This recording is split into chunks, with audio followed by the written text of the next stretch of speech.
1968년 여름에는 한 해가 심했다.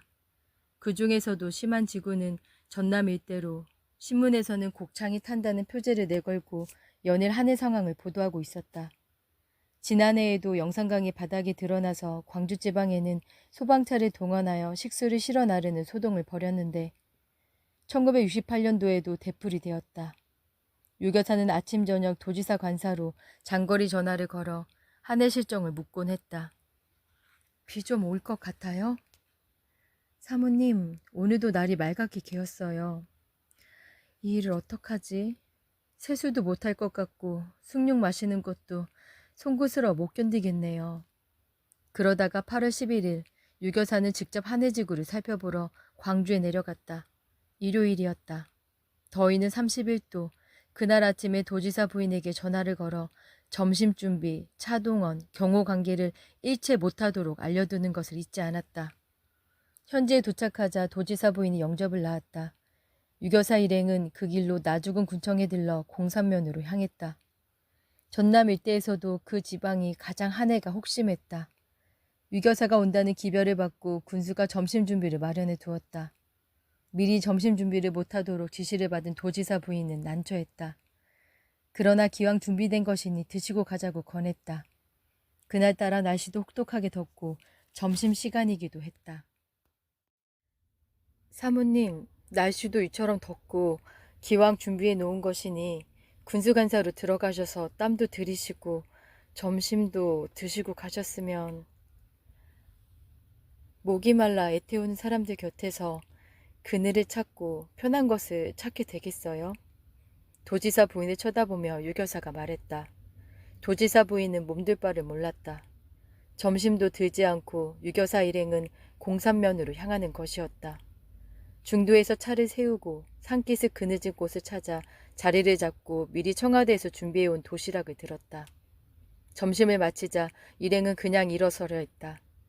그러자 유교사가 구덩이를 파괴하고 찌꺼기를 모아 태우게 했다. 그것이 다 타게 되자 흙으로 덮고 그제서야 떠나게 했다. 일행이 마을 안으로 들어가자 주민들이 모여들었다. 그들의 얼굴에는 시리와 절망의 그늘이 어둡게 깔려 있었다. 초점 잃은 동공, 맥 빠진 허탈한 모습, 모두 축 늘어져 있었다. 불볕이 내리쬐는 떼약볕에 맨발로 다니는 어린이들의 모습이 확대되어 유교사는 어느 노인의 손을 꽉 잡아주었다. 군수가 들판으로 안내하려 했다. 하지만 들판으로 나갈 것까지는 없었다. 마을 앞뒤가 들판이요 새빨갛게 타버린 벼포기, 말라서 큼직큼직하게 균열이 간 부연 논바닥. 부인들이 애워쌌다. 그들 얼굴도 새까맣게 타버리고 생기라곤 없었다. 너무 낙담해서는 안 돼요. 얼마 안 있어 정부미가 내려올 테니 이럴 때일수록 힘 닿는 데까지 애써 보세요. 유교사는 만나는 주민들에게 이렇게 되풀이에 들려주는 것이었다. 끝내 목소리가 울먹였다. 격려를 받던 부인들도 얼굴을 돌려 눈물을 닦았다. 유교사는 주민들이 모여있는 곳에서 일행과도 떨어져 논두렁길로 걸어갔다. 말라타버린 논구석에는 양수기가 있었다. 놀래방아처럼 생긴 양수기도 염천의 맑게 갠 하늘 아래 넋이 빠진 허수아비처럼 멀겋게 걸려 있었다. 양수기가 걸려있는 논구석으로 다가간 유교사가 웅덩이를 들여다보았다. 웅덩이도 뽀얗게 말라붙어 있었다. 그러자 유교사는 양쪽 장대를 잡고 올라서서 양수기를 발로 밟아보았다. 빈 양수기가 찌근덕거리며 돌아갔다. 이편에서 도지사 부인이 바라보니 논구석에 있는 양수기를 영부인이 혼자 돌리고 있지 않은가. 사모님이 하며 도지사 부인이 논두렁길로 달려갔다. 양수기 가까이 가자 도지사 부인은 감전된 듯 발이 붙어버렸다. 유교사가 울고 있었다. 빈 양수기를 밟으며 울고 있었다. 도지사 부인도 울면서 여사를 껴안을 듯 양수기 옆으로 다가서자 유교사가 손수건으로 눈물을 닦으며 양수기에서 내려왔다. 말라붙은 논바닥을 둘러보며 독백처럼 중얼거렸다. 뭘 어떻게 했으면 좋을지 모르겠네요. 그리고 침통한 목소리로 되뇌는 것이었다. 이 사람들을 어떡하지?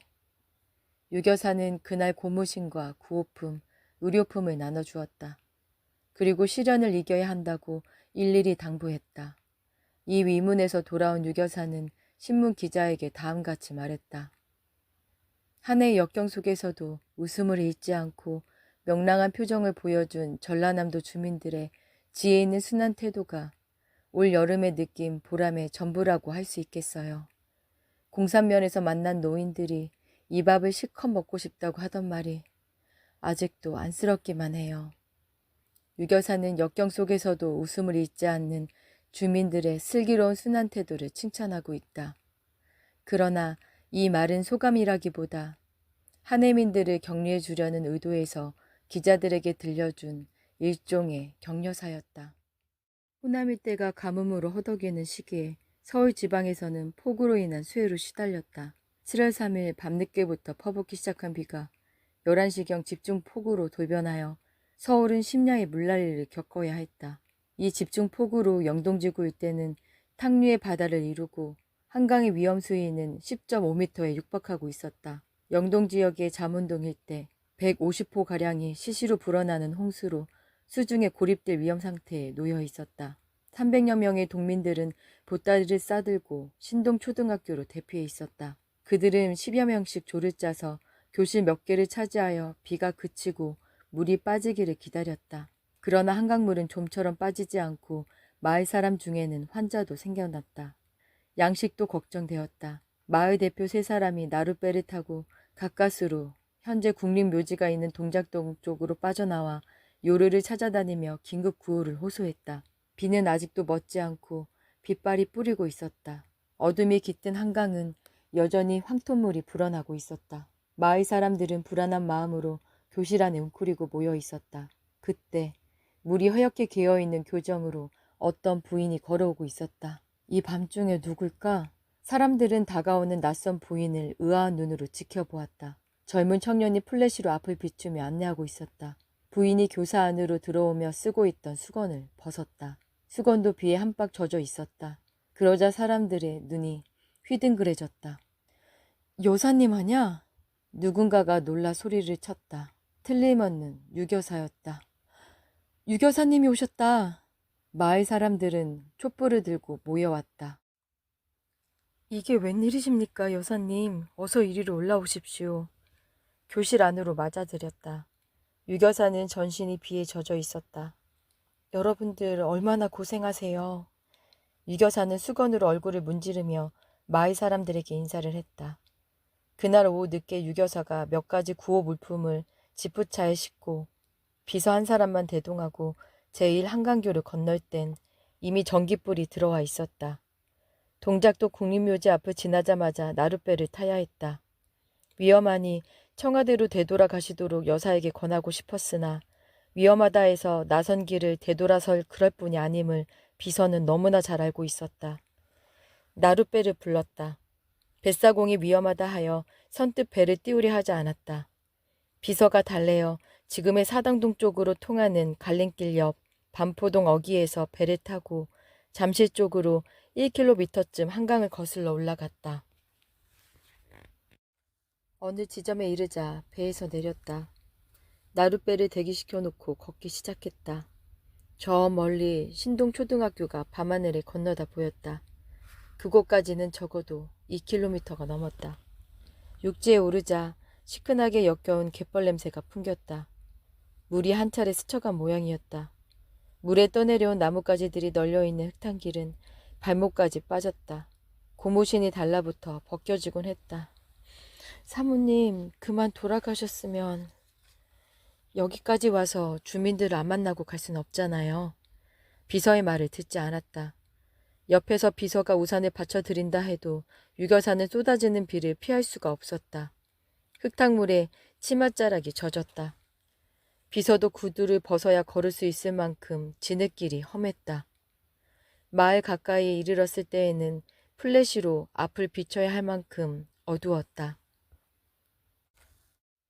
마을 사람들은 감격했다. 그들의 구호를 호소하는 사연 한 장으로 대통령 영부인이 이 위험한 지역에 험한 길을 걸어오리라고는 상상도 할 수 없는 일이었다. 유교사는 가져간 구호품을 나눠주며 마을 대표들에게 위로와 격려를 해주었다. 유교사가 그곳에 머문 것이 거의 1시간. 귀로가 문제였다. 마을 사람이 길을 안내해 주었으나 2km의 중간중간마다 한강물이 넘쳐 길이고 뭐고 밤눈에는 허옇게만 덮여 있었다. 유교사는 그런 위험도 아랑곳 없는 듯 물속을 철벅철벅 걸었다. 나루터에 이르렀다. 수위가 더 불어나 있었다. 뱃사공은 나룻배가 위험하므로 다른 방도를 택하여 가시도록 권했다. 그러나 전하도 대안으로 통하는 길도 없는 고립된 수중 지역에서 다른 방도가 있을 리 없었다. 나룻배를 탔다. 반포동에 닿은 것은 밤이 깊은 시각이었다. 이 이야기를 들려준 당시 비서는 다음같이 마무리를 맺었다. 사모님을 모시던 청와대 안의 모든 사람들은 일종의 직업의식으로 그 어른에 순종한다거나 다른 것은 아니라고 확언할 수 있습니다. 사모님을 모시고 있으면 그 어른의 전 인격에 감폭하게 되고 마음에서 우러나는 존경으로 그분의 뜻을 따르게 됩니다. 위에서 말씀드린 일도 지금 생각하면 사모님의 성품으론 능히 그럴 수도 있는 일이라 생각됩니다.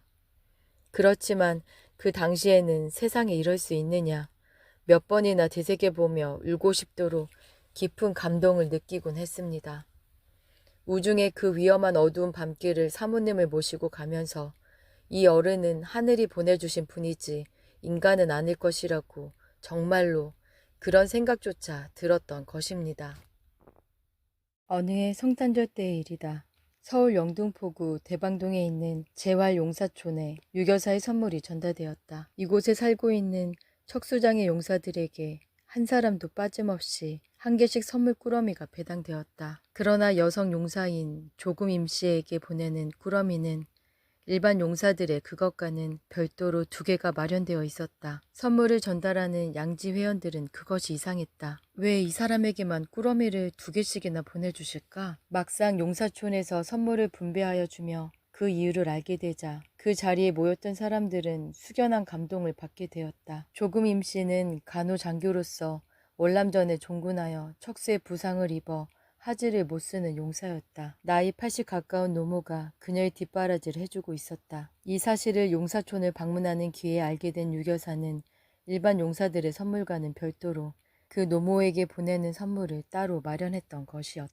정성스레 포장한 꾸러미에는 노인형 털옷 한 벌이 들어있었다. 주위의 사람들이 감격한 것은 한 상위 용사의 노모를 여사가 잊지 않고 유념해 두었다가 그분을 위해 따로 선물을 마련한 성유도 성희련이와 선물을 주는 유교사의 고운 마음씨 때문이었다. 빛깔도 나이 많은 노인이 입기에 적합했다. 품질도 일반 용사들의 그것과는 다르게 안이 따뜻하고 부드러웠다. 품도 꼭 맞았다. 유교사가 유의하여 선택한 것임에 틀림없었다. 바로 그 점이 주위 사람들을 감동하게 했던 것이다. 사모님은 남을 도와주거나 베풀어 주는 일이 얼마나 어려운 것인가를 철저하게 경험을 통하여 알고 계신다고 말씀하셨어요. 네이 한 벌, 양말 한 켤레일지라도 성의 있게 베풀어 주지 않으면 사랑이나 봉사의 정신이 그것에 깃들어 있는 것이 아니라고 생각하셨어요. 도와주고 베풀어 주는 것만이 봉사와 사랑일 수는 없다는 뜻이지요. 사랑이나 봉사의 고귀한 정신에서 불우한 사람들을 도와주려면 성의가 뒷받침되어야 한다고 말씀하셨어요. 그래야만 도움을 받는 사람에게 사랑을 심어줄 수 있다고요. 성의 없는 봉사나 구제는 상대에게 혐오와 열등의식, 의타심을 길러주고 도와주지 않는 것만 못하다고 하셨어요. 어느 양지의 회원의 수레이다.